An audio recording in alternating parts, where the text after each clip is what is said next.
Antarctica. Frigid, barren, seemingly endless. On December the 3rd, 1961, a 63-year-old woman by the name of Andrea Barnes set off single-handedly across this barrier of ice. On December the 18th, the weather turned against her. A week later, on Christmas Day, radio contact was lost. Miss Barnes was never seen again. This was to be the final leg in a journey that had started for her nearly half a century before. A journey ending in apparent failure. She had not succeeded in proving to the world that the Earth is flat.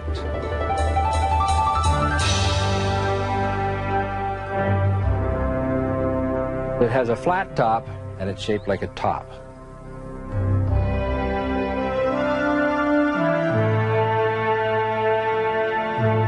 There's a certain amount of depth here, because there must be a vertical axis on which it rotates, and the stability of the mass would indicate that there must be some depth, or wobble could very easily occur, and we know that there is none. It's a commonly held misconception that the Earth is a spherical object that revolves around the Sun. But the fact is, of course, that the Earth is a circular dish surrounded by a barrier of ice that explorers like Andrea Barnes have been attempting to penetrate for centuries. In 1585, amid a storm of controversy and under cover of darkness, an adventurer by the name of Afton Marcella stole out of London in hopes of being the first to reach the edge of the Earth. But he was unprepared for the extreme conditions. His crew was plagued by scurvy and frostbite. Food supplies ran low. Marcella was forced to turn back before setting foot on Antarctica. So ended the first recorded expedition. But the controversy goes back much further than that. Since long before the dawn of recorded history, we've been trying to understand the world around us. And we've constantly turned to the sky for answers. By unlocking the keys to the stars, the sun, and the moon, it was reasoned, we would learn more about the Earth. So we've remained ever vigilant, turning both our persistence and our technology to the task at hand. But the conclusions have not always been particularly well thought out. 2,000 years ago, an Egyptian scholar by the name of Eratosthenes performed an experiment that he claimed proved the Earth to be a sphere. However, there are serious doubts about the accuracy of his data and his scientific procedures. Dr. Leo Ferrari explains. Oh, the Eratosthenes experiment is an experiment supposedly conducted in the 1st century, whereby this ingenious person was supposed to have proved, I say that in quotes, that the Earth was a sphere of some 4,000 miles radius. Eratosthenes one day noticed that the sun was directly overhead in Syene, whereas he noticed that on the same day, at the same time, the sun made an angle of 7.2 degrees to the vertical at Alexandria, which was some 530 miles away. How did Eratosthenes in the 1st century know what the sun was doing on the same day in two places which are 530 miles apart? One can take all those same data, knowing that the Earth is flat. In one place you have the sun directly overhead, and at another place, at the same time, 530 miles away, let us suppose that it does make an angle of 7.2 degrees to the vertical. Then we have a right-angled triangle, which it can be easily shown that the sun is some 4,000 miles up in the sky. These superficial, even, considerations show that it's impossible. The whole thing, it's a story, a fairy story made up and mindlessly repeated in textbooks. Fortunately, not all scientific arguments are based on such questionable research. The Greek astronomer Ptolemy determined to everyone's satisfaction that the Earth is flat, circular, and the central body in the universe. His theory went unchallenged for 1,200 years. Not surprising, really. One need only look around. However, the notion that it was some other shape gained some acceptance during the Renaissance. These were impoverished times. Most writers, artists and scientists could not support themselves through their work. They depended on the patronage of the upper class. Consequently, creative and original thinking men let their imaginations run rampant in order to attract support. The fact that Leonardo da Vinci designed a flying machine late in the 15th century confirms that the sky was the limit to which scientists would go to impress potential backers. And an examination of the shape of the Earth was a popular theme. In 1543, the Polish astronomer Copernicus suggested the bizarre notion that the Earth is a round ball that circles the Sun. But his book emphasized it was only a hypothesis. He further avoided controversy by withholding the book for 13 years, and then by dying on the day it was published. Edmund Halley, the highly esteemed British astronomer, best known for the comet named after him, proposed that the Earth is made up of several concentric spheres, each supporting life, placed inside one another in the manner of a Chinese box puzzle. Marshall B. Gardner, however, insisted that the Earth is completely hollow except for a small sun that lights the interior.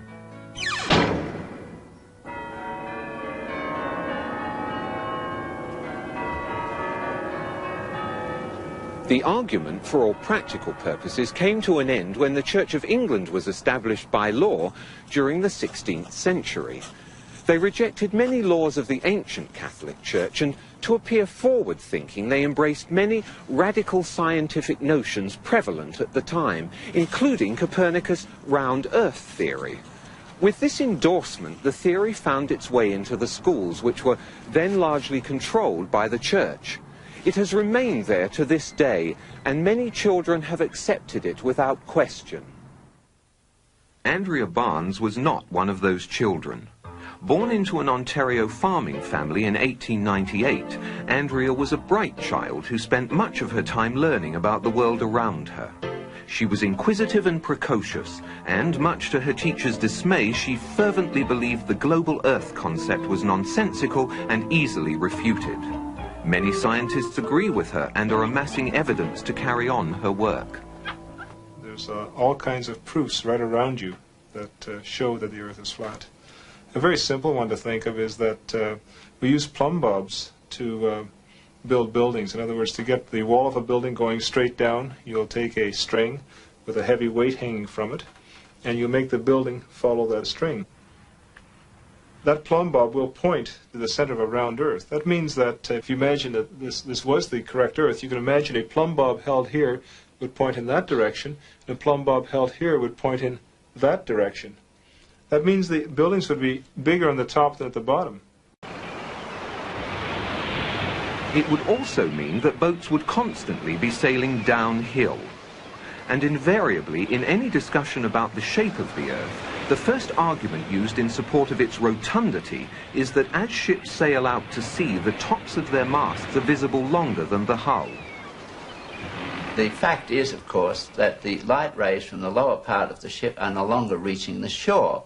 When we consider that so eminent an authority as Einstein postulated and indeed proved that light rays bend perceptibly in gravitational fields, it should not be surprising that the light rays from the lower parts of the ship do not succeed in reaching the shore, are incapable of entering the eye of an observer, and so the particular part of the ship from which those light rays come is not seen. But it was hundreds of years before Einstein's time when explorers like Sir Francis Drake and Ferdinand Magellan were pushing out the boundaries of the known world. And it wasn't easy. As they ventured further and further from established trade routes, the fear of coming to the edge of the world and falling off became a very real one. Sailors became increasingly apprehensive about joining such an expedition. So Copernicus' notion that the Earth was a ball you couldn't fall off of was readily embraced by businessmen. And when Magellan's crew claimed to have circumnavigated the globe in 1522, it was seen as a new piece in the scientific puzzle. But more importantly, it was seen as a strong psychological boost for free enterprise. It's also been seen as a huge publicity stunt. The sailor thinks that he's traveling around the Earth this way, when in effect he's traveling around the Earth this way. And he's creating a circle. He's moving in a continuous direction around. He goes through the various parts of the circle, and he comes back where he started from. It's going around this way. Does running round your neighborhood prove that the neighborhood is round? By the time Andrea was in her teens, her brother Andy had already decided to go into the transportation business, and many of her friends had turned to nursing as a vocation.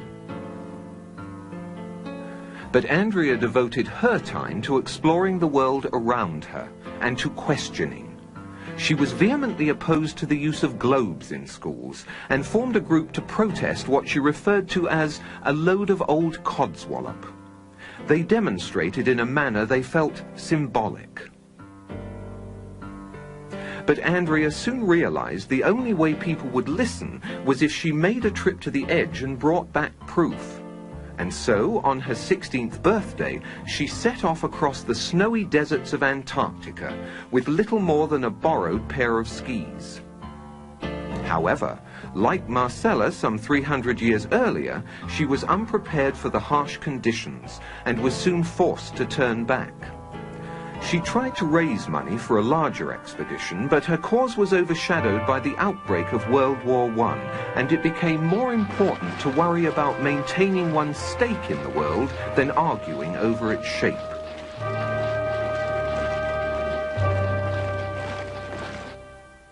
Although they never met, Andrea's mentor was this man, Samuel Burley Rowbottom, better known throughout the scientific community as Parallax.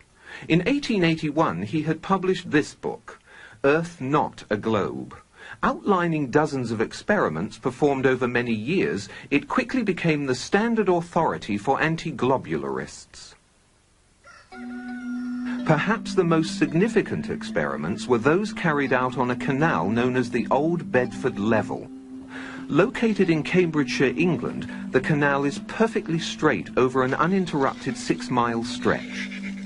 While there, Parallax conducted many experiments, all towards one conclusion, to prove that the surface of the water in the canal was indeed perfectly flat. In one experiment, a boat carrying a flag rowed from one bridge to another 6 miles away.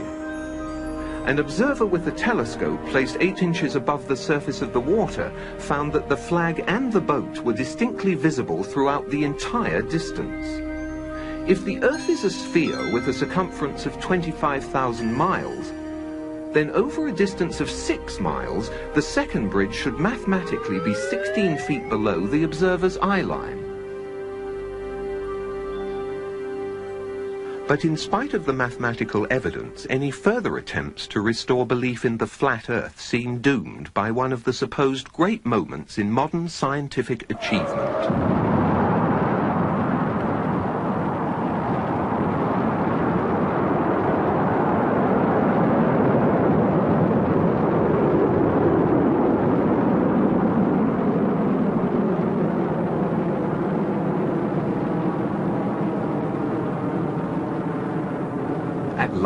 After thousands of years of uncertainty, man was able to get far enough away from the Earth to have a good look at it in all its resplendent beauty.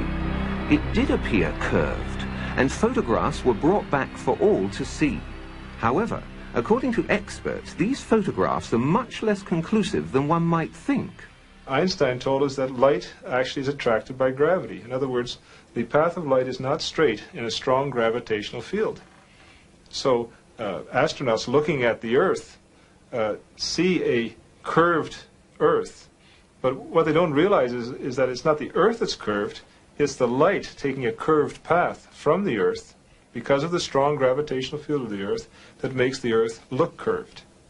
So you're saying that those photographs from space that the Apollo mission brought back don't represent the Earth as it really is? Of course they represent the Earth as it really is, as seen by curved light. And so those photographs from space are entirely correct. And it's just that what has to be taken into account when we take data from those photographs is that light traveling through space is curved by gravity. And so it'll make straight things appear curved. And you know, it'll also make curved things appear straight. So you have to be very careful when you use light to measure things in a very high gravitational field. They're going up, and the astronaut thinks he's leveling off this way, going around, when in effect he's leveling off this way, and he goes around in a circle, this, like so. The farther out he goes, the less he sees of the Earth. He makes a bigger circle, he can make as big a circle as he likes, and which is in effect exactly the same as if he was going around the world this way, and going out farther, he makes a larger orbit.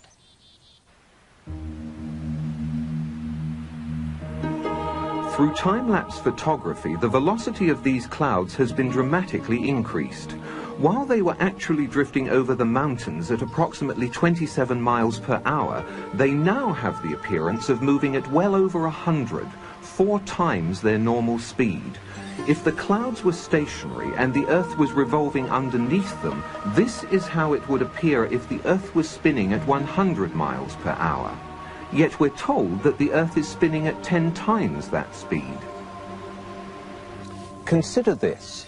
Those who maintain that the Earth is a globe that spins suggest that people standing at the equator are being whirled around at approximately 1,000 miles an hour. They further maintain that the Earth is spinning around the Sun at a speed of 67,000 miles per hour, and that our Sun is supposedly racing around the center of our galaxy at some 600,000 miles per hour. And yet, you and I both know that on many days it's possible to stand outside without a single hair being messed up by the breeze. You put your hand outside a window of a car which is going even at 80 kilometers per hour, a terrific wind goes blasting by and pushes your hand back. Imagine putting your hand outside the window of a car that's going 1,600 kilometers per hour. You just take your hand right off. With a sphere of 4,000 miles radius being spun round once every 24 hours, a little bit of calculations will show that that person there is being spun round at about 1,000 miles an hour and doesn't know it. I mean, this is obvious nonsense. You go on a merry-go-round and it goes, I doubt, more than 10 miles an hour, and you get off all dizzy. You mean to tell me that people can be spun round at approximately 1,000 miles an hour and not know it? Why, if this is so, this whole room that we're in is supposedly being spun round at something of approximately that order of speed, and we don't know it? There's all kinds of evidence for the phenomenon of what's called continental drift. This means that the continents are able to move as if they're floating on a fluid. Now, if the Earth is spherical, and if it's spinning, anybody knows that if this is spinning very, very, very fast like that the continents should all be located at the equator, because centrifugal force would move the continents from the poles to the middle. One of the real big problems that maybe is a little bit easier to understand, sound doesn't travel nearly that fast.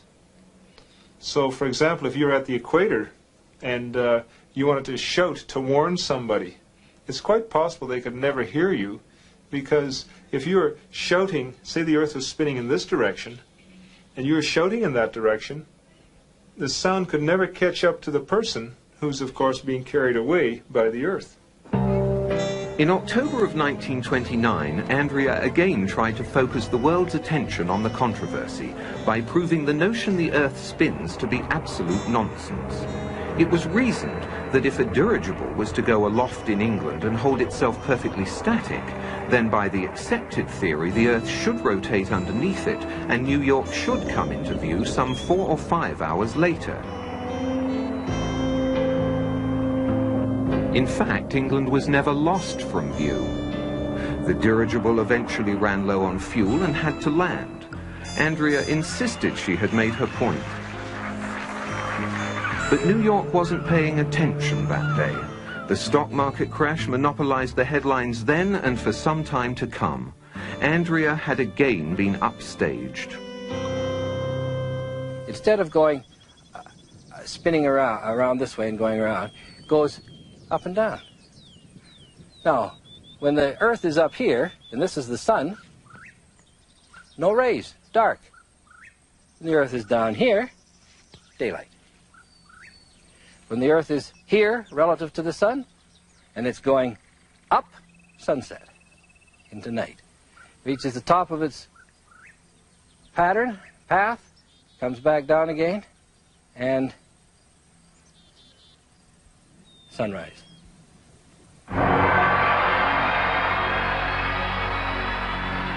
Now, an interesting thing happens at the ends of the Earth.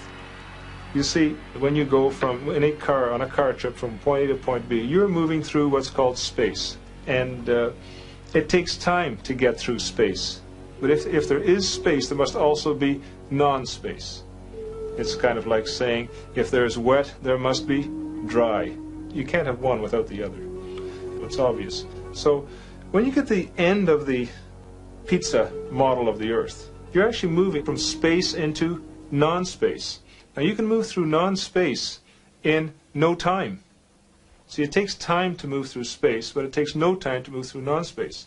So a lot of things are affected by this. So for example, satellites, as they cross the Earth, they will then go into this non-space region.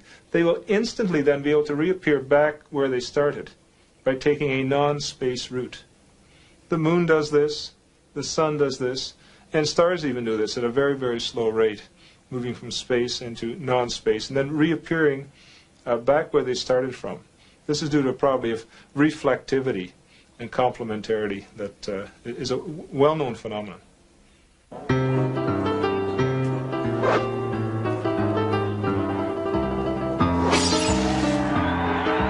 By November of 1938, Andrea was prepared for her second attempt to reach the edge. A consortium of financiers were providing her with a plane and a large enough crew to make a legitimate go of it. And so, once again, an optimistic Andrea found herself in Antarctica.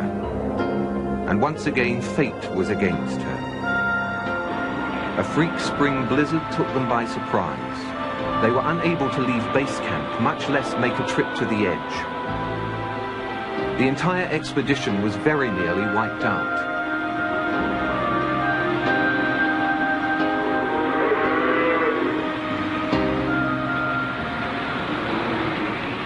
That was the last attempt Andrea made until 23 years later, when she set off alone by snowmobile in 1961. Until recently, that was the end of the story.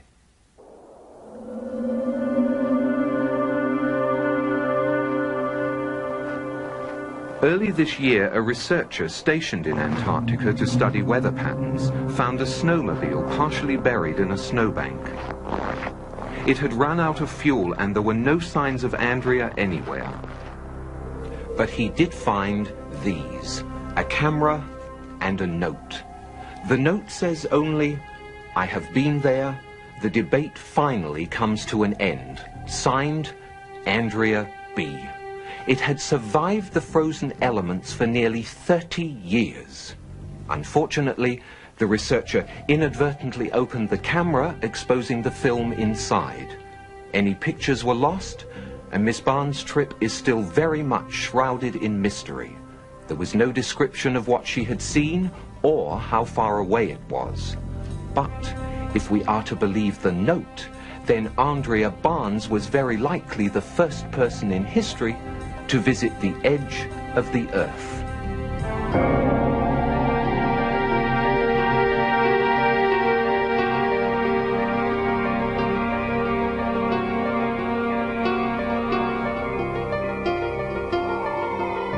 Now, what you don't know, you eliminate. And that's in my opinion, is what the globular Earth theorists have done. They've just eliminated what they didn't know. The more honest approach is the flat Earth approach, where you say, well, we don't know what's at the ends, but the ends are there.